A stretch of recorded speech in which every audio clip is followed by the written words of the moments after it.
명리에서는 계묘를 다음처럼 설명합니다. 먼저 10번째 천간인 계의 방위로는 북쪽, 오행으로는 수, 물상으로는 안개, 어둠, 한밤중을 표시하고 지지의 묘는 12지신 중 4번째인 토끼입니다. 계절로는 봄의 한가운데인 음력 2월, 하루 중에서는 새벽 5시서부터 7시까지인 묘시의 글자로서 이 둘의 천간지지가 합쳐져 60갑자의 50번째 순번된 것이 계묘입니다. 따라서 2023년인 계묘년 토끼띠 해를 지배할 우주의 기운은 하늘은 습기차고 어두운데 땅에는 밝아오는 아침의 기상이요, 우수 경칩이면 대동강물도 풀린다는 것처럼 봄의 기운 완연한 때이니 이러한 천지의 이치를 주체로 하여 계묘년 토끼띠 해에 일어날 수 있는 사회적 현상을 추리해 보고자 합니다. 첫째, 역사의 뒤안길에 밀어 넣어지기도 하고 역사의 중심으로 내세워지기도 합니다. 계는 천간 열자의 끝입니다. 어떤 일을 시작하여 가운데를 거쳤고 이제 끝 지점에 이르렀음을 말하는 것으로서 역사 속으로 사라지는 것이 남았을 뿐입니다. 그러나 지지는 다릅니다. 묘는 토끼이기도 하지만 계절로 따지면 음력 2월이기도 합니다. 토끼의 두기처럼 뾰족이 올라오던 어린 싹이 곧이어 무성해지는 때인 것입니다. 수시로 솎아주어 튼튼한 것을 길러야 합니다.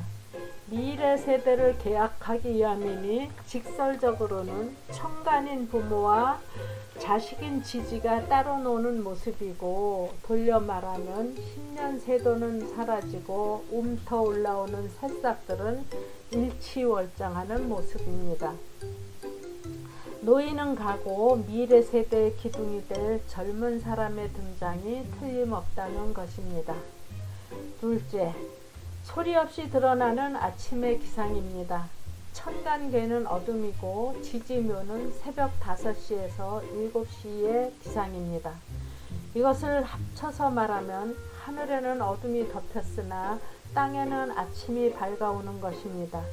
밝아오는 아침에 뒤덮였던 어둠은 물러갈 수밖에 없습니다. 어둠을 기다리는 데서는 원망스러운 일이 생기고 밝음을 기다리는 데서는 기쁜 일이 넘쳐나는 것입니다. 새벽 일찍이 현장에 나가 힘써 일해야 하는 일꾼들과 그리고 그들과 동고동락하며 현장을 지휘해야 하는 사장이나 감독관들의 일상은 매우 바쁘고 활기차게 돌아갈 것입니다. 그러나 어두운 데서 부정불패를 일삼던 것들의 일상은 천길나락으로 떨어지게 될 것입니다. 셋째, 계묘년의 주체 세력은 사교가 깊습니다. 토끼는 산토끼와 굴토끼가 있습니다. 굴 속에 들어앉아 생활하는 놈들이면 굴토끼이고, 세상 밖을 뛰어다니며 혼자 살아가는 놈들이면 산토끼입니다. 그런데 계묘년은 굴토끼가 제격입니다. 토끼가 어둡고 춥고 습기 많은 천간 계수 밑에서 살아남으려면 굴토끼 방식이라야 되기 때문입니다. 물이 기어 들어앉은 굴 속에서 후각, 청각, 시각을 동원해 사태의 추이를 예의주시하는 삶의 방식이 사람 생활 속에 들어와 자리하게 될 것이니 저 자신을 위해서도 무리를 위해서도 사려 깊어지는 것이고, 그러한 굴토끼의 행동이 계묘년 토끼띠해의 주체 세력이 된다는 것입니다. 넷째, 조절하지 못하면 폭발합니다. 먹이 사슬의 하위권인 토끼의 번식은 아주 빠릅니다. 굴토끼의 경우 생후 6개월이면 임신 가능하다고 합니다. 근친을 가리지 않으며 짧은 임신 기간에 중복 임신도 가능하고 한 번에 4마리에서 10마리의 새끼를 낳을 수 있으며 출산 후 24시간 이내에 다시 임신할 수 있어 암수 한 쌍이 1년에 800마리 이상 늘어날 수 있다고 합니다. 가히 폭발적인 숫자입니다. 난장판될 것은 불보듯 훤합니다. 인위적이든 자연적이든 조절이 필수입니다. 힘들게 낳은 새끼에게 젖을 주지 않는다거나 눈도 뜨지 못한 새끼를 밀어버리는 등은 강한 것을 키우려고 약한 것을 버리는 어미 토끼의 행위가 속가주기를 거듭하며 튼튼하게 키우려는 사람들의 농사짓기와 다를 바 없습니다. 재앙에 가까운 자연 조절은 기대하지 마시길 바랍니다. 다섯째, 신세 한탄하다가 기절초풍합니다. 천간개는 물이고 지지묘는 토끼입니다. 직설적으로 말하면 물 밑에 있는 토끼, 즉 물토끼라는 것입니다. 그런데 토끼는 물속에서 살 수 없습니다. 습기 많은 것을 견뎌내지 못하기 때문인데, 그런데도 물토끼라는 게 있다면 어떤 것일까요? 용궁에 잡혀간 수군가 속의 토끼는 아닐런지요. 살아있는 토끼의 간을 꺼내 먹으면 병이 낫겠다고 하는 용왕, 선체로 죽임을 당하게 된 토끼, 그야말로 기절초풍할 사연입니다. 토끼는 거북이의 꼬임에 빠지지 않았어야 합니다. 아니, 신세 한탄에 눈물 흘리지 않았어야 합니다.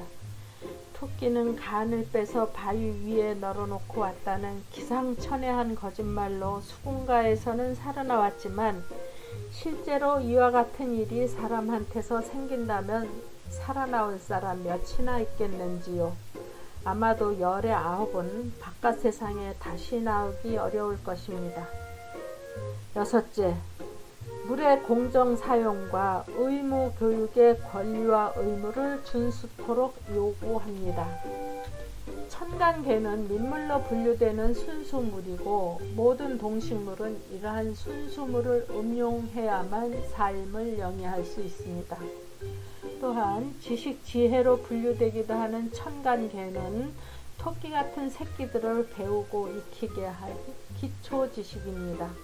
자식을 키워 미래 세계를 책임지게 하려면 물 사용에 관한 공정한 권리와 의무, 그리고 초중등 교육에 대한 권리와 의무를 준수토록 국민에게 요구할 것입니다. 일곱째, 기본 질서를 반드시 지켜야 합니다.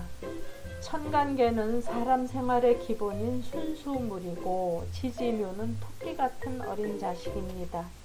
때문에 어른들에게는 순수하기 그지없는 어린 애들을 안전하게 키워내야 할 책임이 얹어집니다.